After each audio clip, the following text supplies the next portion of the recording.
BRICS വരുന്നതോടുകൂടി റഷ്യയിൽ വരുന്ന മാറ്റങ്ങളെ കുറിച്ചൊക്കെയാണ് ഇന്നത്തെ വീഡിയോയിലൂടെ ഞാൻ പറയാൻ വേണ്ടി ആഗ്രഹിക്കുന്നത്. അപ്പോൾ എല്ലാവർക്കും മല്ലു ലൈഫ് ഇൻ റഷ്യ എന്ന പുതിയൊരു വീഡിയോയിലേക്ക് സ്വാഗതം. ഹായ് ഗൈസ്, എൻ്റെ പേര് Ijas. Brazil, Russia, China, South Africa അങ്ങനെയുള്ള കുറച്ച് രാജ്യങ്ങൾ ചേർന്ന് ആണ് ഒരു കോമൺ കറൻസി ഇപ്പോൾ നമുക്ക് വരാൻ പോവുകയാണ്.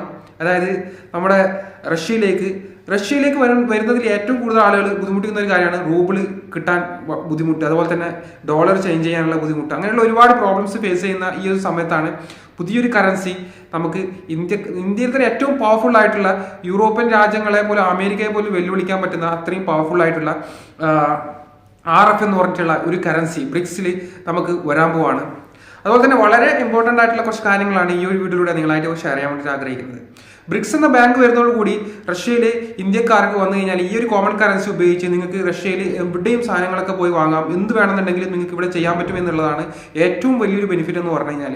അപ്പോൾ ബ്രിക്സ് വരുന്നതോടുകൂടി India, Russia, Brazil, China, South Africa ഈ രാജ്യങ്ങളൊക്കെ വളരെയധികം സ്ട്രോങ് ആയിട്ടുള്ള ഒരു രാജ്യങ്ങളാണ്. അത് യൂറോപ്പിനൊക്കെ വളരെയധികം യൂറോപ്പിന്റെ കറൻസിയൊക്കെ തകർന്ന് തരിപ്പണമാകാൻ വേണ്ടിയിട്ട് പോലും സാധിക്കുന്ന രീതിയിലാണ് ബ്രിക്സിന്റെ ഒരു വരവായിരിക്കും. വളരെ ഇമ്പോർട്ടൻ്റ് ആയിട്ടുള്ള അതുപോലെ തന്നെ റഷ്യ, ഇന്ത്യ തമ്മിലുള്ള ബന്ധം വളരെ ദൃഢമായുള്ള സാധ്യത വളരെ കൂടുതലാണ് ബ്രിക്സ് എന്ന ഒരു കറൻസി വരുന്നതോടുകൂടി. അതുപോലെ തന്നെ ഈ ഒരു പ്രശ്നം കാരണം റഷ്യ ഒരുപാട് സമ്മർദ്ദം ചെലുത്തിയിരുന്നു, അതായത് പെട്ടെന്ന് തന്നെ ഈ കറൻസി പ്രാബല്യത്തിൽ കൊണ്ടുവരാൻ വേണ്ടിയിട്ട്. അപ്പോൾ എന്നിരുന്നാലും ഇന്ത്യക്കാർക്ക് വളരെ ഹാപ്പി ആയിട്ടുള്ള ഒരു ന്യൂസും കൂടിയാണ് ഈ ബ്രിക്സ് എന്ന ഈ കൂട്ടായ്മ കൊണ്ട് നമുക്കുണ്ടാകുന്ന വളരെ വലിയ നേട്ടങ്ങളാണ്, ഒരുപാട് നേട്ടങ്ങളാണ് നമുക്ക് ഉണ്ടാകാൻ പോകുന്നത്. അതുപോലെ തന്നെ നമ്മുടെ കറൻസി തന്നെ ഇപ്പം ഈ ഒരു രാജ്യങ്ങളൊക്കെ വളരെ ഡെവലപ്ഡ് ആയുള്ള സാധ്യത വളരെ കൂടുതലാണ്. അതുപോലെ തന്നെ ഒരു കാലത്ത് അമേരിക്കൻ ഡോളറൊക്കെ ആയിരുന്നു നമ്മുടെ ഏറ്റവും വലിയ ഒരു പ്രോബ്ലംസ്. കാരണം വളരെയധികം നമുക്കൊരു ഡോളർ കിട്ടാൻ തന്നെ വളരെ ബുദ്ധിമുട്ടായിരുന്നു. പക്ഷേ ബ്രിക്സ് വരുന്നത് കൂടി ഡോളറിൻ്റെ ഒക്കെ അധപ്പതനം എന്ന് തന്നെ പറയാം. അതൊക്കെ തകർന്ന് തരിപ്പിടമാകാനുള്ള സാധ്യത വളരെ കൂടുതലാണ്. മുമ്പൊക്കെ പറയുകയാണെന്നുണ്ടെങ്കിൽ യൂറോപ്യൻ രാജ്യങ്ങൾക്ക് അവരേതായിട്ടുള്ള ഒരു കറൻസി ഉണ്ടായിരുന്നു. അതിനുശേഷം അവരെന്ത് ചെയ്യുന്നു വെച്ചാൽ ഈ ഒരു യൂറോ പ്രാബല്യത്തിൽ വരുന്നത് കൂടി ഇവരെ കറൻസിയൊക്കെ അവർ ഒഴിവാക്കി യൂറോ എന്ന ഒരു മൊത്തത്തിൽ യൂറോപ്യൻ യൂണിയനിൽ യൂറോ എന്ന ഒരു കറൻസി അവർ യൂസ് ചെയ്യാൻ വേണ്ടി തുടങ്ങി. അതുപോലെ തന്നെ നമുക്കിപ്പോൾ ഈ ബ്രിക്സ് എന്ന രാജ്യം, ബ്രിക്സ് എന്ന ഈ ഒരു കൂട്ടായ്മ ബ്രിക്സ് വരുന്നത് കൂടി നമുക്ക് നമ്മുടെ ഇന്ത്യൻ റുപ്പീസും നമുക്ക് നിലവിൽ ഉപയോഗിക്കാൻ പറ്റും. അതുപോലെ ബ്രിക്സിന്റെ തനതായിട്ടുള്ള ഒരു കറൻസി ഉണ്ട്, അതും നമുക്ക് ഉപയോഗിക്കാൻ പറ്റും എന്നുള്ളത് തന്നെയാണ് ഏറ്റവും വലിയൊരു ബെനിഫിറ്റ് എന്ന് പറഞ്ഞു കഴിഞ്ഞാൽ. അതുപോലെ തന്നെ ഇന്ത്യക്കാർക്കൊക്കെ ജോലിയൊക്കെ റഷ്യയിൽ കണ്ടെത്താൻ വേണ്ടിയിട്ട് കുറച്ചും കൂടി എളുപ്പമായിരിക്കും. കാരണം ഏറ്റവും കൂടുതൽ ജോലിന്റെ പ്രശ്നം ആണ് റഷ്യയിൽ ഏറ്റവും കൂടുതൽ ആളുകൾ ഫേസ് ചെയ്യുന്ന ഒരു മെയിൻ പ്രോബ്ലം. അപ്പം ജോലി കിട്ടാൻ നല്ലൊരു ബുദ്ധിമുട്ട് തന്നെയാണ്. പക്ഷെ എന്നാലും നിങ്ങൾക്ക് പലരും എൻ്റെ ചോദിച്ചിട്ടുണ്ടായിരുന്നു, ബ്രോ ഈ ബ്രിക്സ് വന്നു കഴിഞ്ഞാൽ നമുക്ക് ബ്രിക്സ് കറൻസി കോമൺ ആയിട്ട് വന്നു കഴിഞ്ഞാൽ ഇന്ത്യക്കാരുടെ വാല്യൂ ഒന്ന് ഡെവലപ്ഡ് ആവോ റഷ്യയിൽ, എങ്ങനെയാണ് അതിന്റെ അവസ്ഥ എന്നൊക്കെ ഒരുപാട് പേര് ചോദിച്ചിട്ടുണ്ടായിരുന്നു. അത് നമുക്ക് പറയാൻ പറ്റത്തില്ല. നിങ്ങളുടെ പെരുമാറ്റവും നിങ്ങളുടെ ബിഹേവിയറും അനുസരിച്ചായിരിക്കും റഷ്യയിലുള്ള നിങ്ങളുടെ ജോലിയൊക്കെ കണ്ടെത്താൻ പറ്റുക. ജോലി എന്ന് പറഞ്ഞു കഴിഞ്ഞാൽ ഇപ്പോൾ പലരും വരുന്നത് വെച്ചാൽ ഇപ്പം എന്തിനാണ് നിങ്ങൾ കോമൺ ആയിട്ട് നിങ്ങൾ വരുന്നുണ്ടെങ്കിൽ വർക്ക് പെർമിറ്റിൽ വരുന്നതായിരിക്കും ഏറ്റവും ബെറ്റർ. എന്തിനാണ് മറ്റു വിസയൊക്കെ എടുത്തിട്ട് വന്നിട്ട് ജോലി കിട്ടാതെ തിരിച്ചു പോകേണ്ട ഒരു അവസ്ഥ വരുന്നത്? നിങ്ങൾക്ക് സ്റ്റുഡൻറ്റ് വിസയിലൊക്കെ വരാണെന്നുണ്ടെങ്കിൽ നിങ്ങൾക്ക് ഒരുപാട് ഓപ്പർച്യൂണിറ്റീസ് ഉണ്ട്. അതുപോലെ തന്നെ എനിക്ക് ഇതിൽ കുറച്ച് കാര്യങ്ങളുണ്ട്, അത് എനിക്ക് പറയാൻ പറ്റില്ല. പുതിയ ഒരുപാട് ഹാപ്പി ആയിട്ടുള്ള അപ്ഡേഷൻ ഉണ്ട്. അത് പ്രാബല്യത്തിൽ വന്നിട്ടില്ല. അത് പ്രാബല്യത്തിൽ നിലവിൽ വരാതെ എനിക്ക് ഒരിക്കലും ഇത് എൻ്റെ വീഡിയോയിലൂടെ എനിക്ക് അപ്ഡേറ്റ് ചെയ്യാൻ പറ്റത്തില്ല. അതുകൊണ്ടാണ് ഞാൻ അപ്ഡേറ്റ് ചെയ്യാത്തത്. എന്തായാലും ഇന്ത്യക്കാർക്ക് വളരെ ഹാപ്പി ആയിട്ടുള്ള കുറച്ച് അപ്ഡേഷൻ കാര്യങ്ങളൊക്കെ റഷ്യയിൽ വരാൻ പോവാണ്. നിങ്ങൾക്ക് പെർമനന്റ് ടെമ്പററി റെസിഡൻസി അതുപോലെ തന്നെ റഷ്യൻ പാസ്പോർട്ട് വരെ കിട്ടാനുള്ള ചില ഒരു അപ്ഡേഷനും കാര്യങ്ങളൊക്കെ റഷ്യയിൽ വരാൻ പോവാണ്. നിങ്ങൾ ഈവൻ മാരീഡ് പോലും ചെയ്യാതെ തന്നെ നിങ്ങൾക്ക് റഷ്യയിൽ സിറ്റിസൺ ആവാൻ വേണ്ടിയിട്ടുള്ള കുറച്ച് അപ്ഡേഷനും കാര്യങ്ങളൊക്കെ റഷ്യയിൽ വരാൻ പോവുകയാണ്. അതുപോലെ തന്നെ ഇന്ത്യക്കാർക്ക് ഒരുപാട് ഗുണങ്ങൾ റഷ്യയിൽ നമുക്ക് കിട്ടും. ഇനി ഒരുപാട് ഇന്ത്യക്കാർക്ക് വളരെ ഈസി ആയിട്ട് റഷ്യയിലേക്ക് ട്രാവൽ ചെയ്യാൻ പറ്റും. എസ്പെഷ്യലി ഇപ്പോൾ പ്രോബ്ലംസ് വരുന്നത് കൂടുതലും പഞ്ചാബികൾക്കാണ് കൂടുതലും ഡീപ്പോർട്ടേഷനും കാര്യങ്ങളൊക്കെ വരുന്നത്.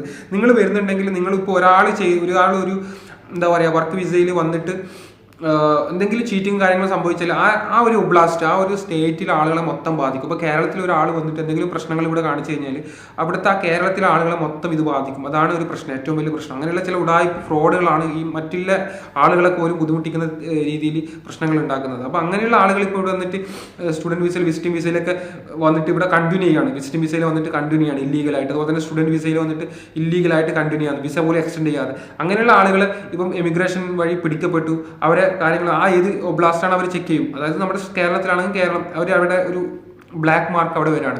ഇപ്പോൾ കേരളത്തിൽ നിന്ന് റഷ്യയിലേക്ക് വരുന്ന വേറെ നല്ല ലീഗലായിട്ട് വരുന്ന ആളുകൾക്ക് പോലും ചില സമയത്ത് അവർ അത് മെയിനായിട്ട് ഒരുപാട് കാര്യങ്ങൾ ചെക്ക് ചെയ്തതിന് ശേഷം, ഒരുപാട് ഇൻ്റർവ്യൂ ഒക്കെ കഴിഞ്ഞതിന് ശേഷം മാത്രമേ അവരെ എയർപോർട്ടിൽ നിന്നും എൻ്റർ ചെയ്യാൻ വേണ്ടി കടത്തിവിടാൻ വേണ്ടിയിട്ട് അവർ അനുവദിക്കത്തുള്ളൂ. അപ്പോൾ അതുപോലെ ചില ആളുകൾ ഈ ഫ്രോഡ് കളിക്കുന്നത് കാരണം അതാണ് പല ആളുകൾ ഒരുപാട് പേർക്ക് ഈ ഒരു പ്രശ്നങ്ങൾ ബാധിക്കുന്നത്. അപ്പോൾ നിങ്ങൾ വരുന്നുണ്ടെങ്കിൽ നിങ്ങൾ പക്ക ലീഗലായിട്ട് വരാൻ നോക്കുക. അതാണ് ഏറ്റവും ഇമ്പോർട്ടൻറ്റ്. നിങ്ങൾ ലീഗലായിട്ട് വന്നു കഴിഞ്ഞാൽ നിങ്ങൾക്കുള്ള ഒരു ബെനിഫിറ്റ് എന്ന് പറഞ്ഞു കഴിഞ്ഞാൽ നിങ്ങൾ ആരും പേടിക്കാതെ തന്നെ എവിടെയും പോവാം. റഷ്യൻ്റെ ഏത് റീജിയനിലേക്കും നിങ്ങൾക്ക് പോവാം, ട്രാവൽ ചെയ്യാം, ആരും പേടിക്കണം. പോലീസിന് മുമ്പ് കൂടി തന്നെ നിങ്ങൾക്ക് നടന്നു പോകാം. അതാണ് ഏറ്റവും ലീഗലായിട്ട് വരാൻ നോക്കുക. ലീഗലായിട്ട് വന്നു കഴിഞ്ഞാൽ നിങ്ങൾക്കിപ്പോൾ ഫോർ എക്സാമ്പിൾ ഇപ്പോൾ ടെമ്പർ റെസിഡൻസി കിട്ടുന്നത് 3 വർഷത്താണ്. 3 വർഷത്തെ ടെമ്പർ റെസിഡൻസ് നിങ്ങൾക്ക് ആദ്യം അവൈലബിൾ ആയിട്ട് കിട്ടുന്നത്.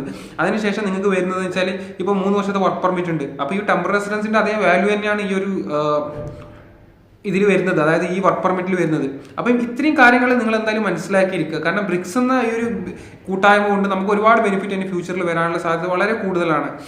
അതുപോലെ തന്നെ അർജന്റീന ഒക്കെ മുമ്പ് ഇതിൽ അംഗമാകാൻ വേണ്ടിയിട്ട് പോവായിരുന്നു. പക്ഷെ അവർ അമേരിക്കൻ്റെ വാക്ക് കേട്ടിട്ട് ആ ഒരു രാജ്യം ഇതിൽ അംഗമായിട്ടില്ല. അത് അവരെ ഒരു ഇതുപോലെ പോയി. അതുകൊണ്ട് അത് പ്രശ്നമല്ല. പക്ഷെ ബ്രിക്സ് എന്ന ഈ ഒരു ഇതിൻ്റെ പേരൊന്നും ഒരിക്കലും മാറ്റാൻ പോകുന്നില്ല. ഇത് ഓൾറെഡി ഫിക്സ്ഡ് ആയി ബ്രിക്സ് എന്ന ഇത്. കാരണം ഈ 5 കൂട്ടായ്മകൾ വളരെ സ്ട്രോങ് ആണ്. അത് ഇന്ത്യ, റഷ്യ, അതുപോലെ തന്നെ ബ്രസീൽ, സൗത്ത് ആഫ്രിക്ക അങ്ങനെയുള്ള രാജ്യങ്ങൾ, ചൈന ഒക്കെ നല്ല സ്ട്രോങ് ആണ്. അപ്പം നിങ്ങൾക്ക് ഈ ഏത് രാജ്യത്തേക്കും, സൗദി അറേബ്യ, ഈ ഏത് രാജ്യത്തേക്കും നിങ്ങൾക്ക് പോകുന്നുണ്ടെങ്കിൽ നിങ്ങൾക്ക് ആ ഒരു കോമൺ കറൻസി, ബ്രിക്സിൻ്റെ കോമൺ കറൻസി നിങ്ങൾക്ക് യൂസ് ചെയ്യാൻ പറ്റുമെന്നുള്ളതാണ് മറ്റൊരു വലിയൊരു ബെനിഫിറ്റ് എന്ന് പറഞ്ഞു കഴിഞ്ഞാൽ. അപ്പോൾ എന്തായാലും നിങ്ങൾക്ക് അതുപോലെ തന്നെ സൗദി അറേബ്യയിൽ പോകുകയാണെന്നുണ്ടെങ്കിലും, UAE പോകുകയാണെന്നുണ്ടെങ്കിലും, അതുപോലെ തന്നെ ചൈനയിൽ പോകുകയാണെന്നുണ്ടെങ്കിലും, അതുപോലെ തന്നെ റഷ്യയിൽ പോകുകയാണെന്നുണ്ടെങ്കിലും, അത് ബ്രിക്സുമായി ബന്ധപ്പെട്ട രാജ്യങ്ങളിലേക്ക് പോകുന്നുണ്ടെങ്കിൽ നിങ്ങൾക്ക് അവരെ ഈ തനതായിട്ട് കറൻസി ഉപയോഗിക്കാൻ പറ്റും. അതുപോലെ തന്നെ നിങ്ങൾക്ക് നിങ്ങളുടെ ഓൺ കറൻസി നിങ്ങളുടെ രാജ്യത്ത്, ഇപ്പോൾ ഇന്ത്യക്കാരാണെങ്കിൽ ഇന്ത്യക്കാർക്ക് നിങ്ങളുടെ കറൻസി അതും ചേഞ്ച് ചെയ്യാമെന്ന് പോകുന്നില്ല. ആ കറൻസി നമുക്ക് ഉപയോഗിക്കാൻ പറ്റുമെന്നുള്ളതാണ് മറ്റൊരു ബെനിഫിറ്റ്. അപ്പോൾ ഈ ചെറിയൊരു അപ്ഡേഷൻ നിങ്ങളായിട്ട് പറയാൻ വേണ്ടിയിട്ടാണ് ഇന്നത്തെ വീഡിയോ ചെയ്യാമെന്ന് വിചാരിച്ചത്. അപ്പോൾ എന്തായാലും വീഡിയോ ഇഷ്ടപ്പെട്ടാൽ ലൈക്ക് ചെയ്യുക, ഷെയർ ചെയ്യുക, സബ്സ്ക്രൈബ് ചെയ്യുക. നമുക്ക് പുതിയൊരു നല്ല ഇൻഫോർമേറ്റീവ് വീഡിയോ ആയിട്ട് വീണ്ടും കാണാം. എല്ലാവർക്കും ഗുഡ് ബൈ.